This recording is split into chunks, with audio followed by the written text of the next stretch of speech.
processo administrativo. Bom, o processo administrativo é uma sequência de atividades da administração interligadas entre si, que visa alcançar determinado efeito final previsto em lei. Trata-se do modo como a administração pública toma suas decisões, seja por iniciativa particular ou própria. No Brasil, a lei que trata das diretrizes gerais do procedimento administrativo é a Lei nº 9.784, de 1999, a qual se aplica a todos os entes da administração pública, direta e indireta, federais. Além disso, o STJ ele tem reconhecido a aplicação desta lei federal para os entes municipais e estaduais que ainda não aprovaram leis próprias.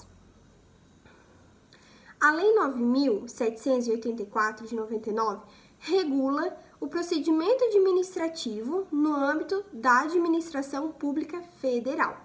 O procedimento administrativo, como espécie do gênero processo de direito, é um conjunto de atos administrativos sucessivos praticados pela administração pública com o objetivo de satisfazer determinadas finalidades do interesse público. Bom, cabe frisar que não se confunde processo com procedimento. Processo é um instrumento indispensável para o exercício da função administrativa, ou seja, tudo que a administração pública faz, operações materiais ou atos jurídicos, fica documentado em um processo. O procedimento, por sua vez, é um conjunto de formalidades que devem ser observadas para a prática de certos atos administrativos. Ou seja, trata-se de um rito, né? O procedimento ele vai tratar de um rito. A forma de proceder e o procedimento ele se desenvolve dentro de um processo administrativo.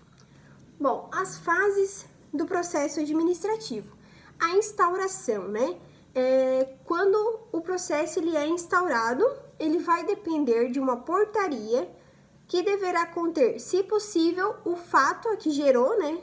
A que lhe deu origem, o auto da infração, representação do interessado ou despacho da autoridade competente.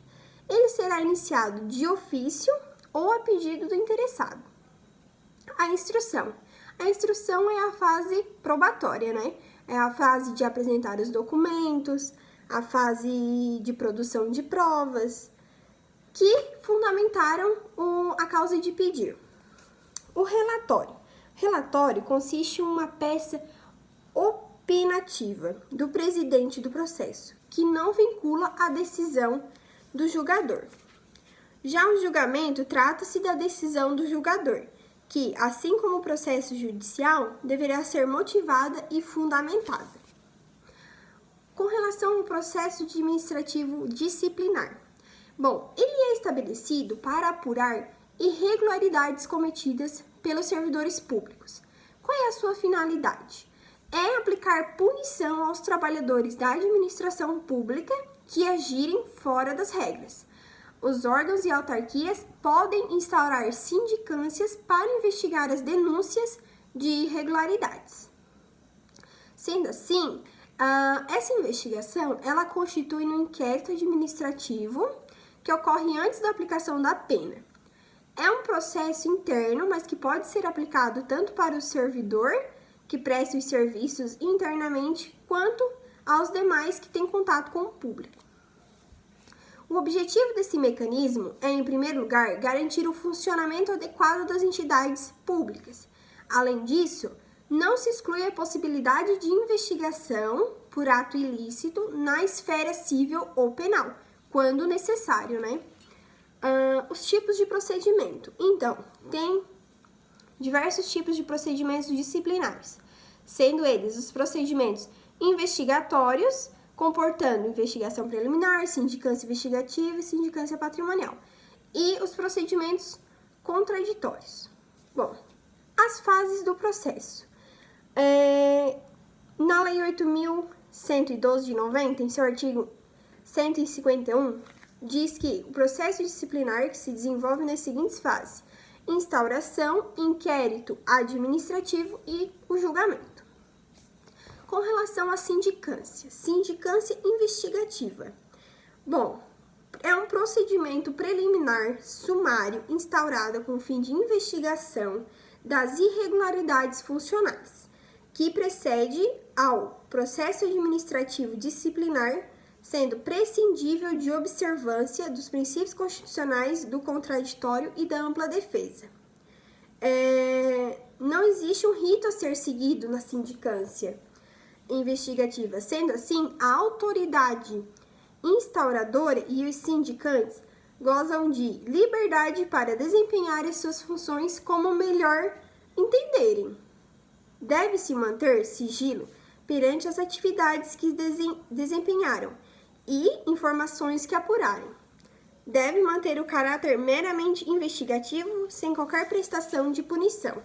Além disso, dispensa-se a aplicação constitucional dos princípios do contraditório e da ampla defesa. Então, o prazo para conclusão desse relatório é de 30 dias, prorrogáveis por igual período.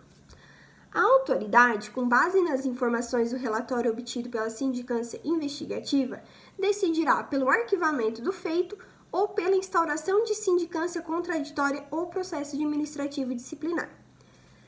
Com relação à sindicância patrimonial, ela se assemelha aos demais procedimentos investigatórios. O que diferencia é o fato de possuir um escopo delimitado, constituindo de um instrumento preliminar de apuração do enriquecimento ilícito, através da infração administrativa, mediante estrita análise do desenvolvimento patrimonial do agente público. De acordo com a Lei de Improbidade Administrativa, constitui enriquecimento ilícito adquirir para si ou para outrem no exercício do mandato, cargo, emprego ou função pública, bens de qualquer natureza cujo valor seja desproporcional à evolução do patrimônio ou à renda do agente público. Procedimentos contraditórios. Sindicância acusatória, também chamada de sindicância punitiva.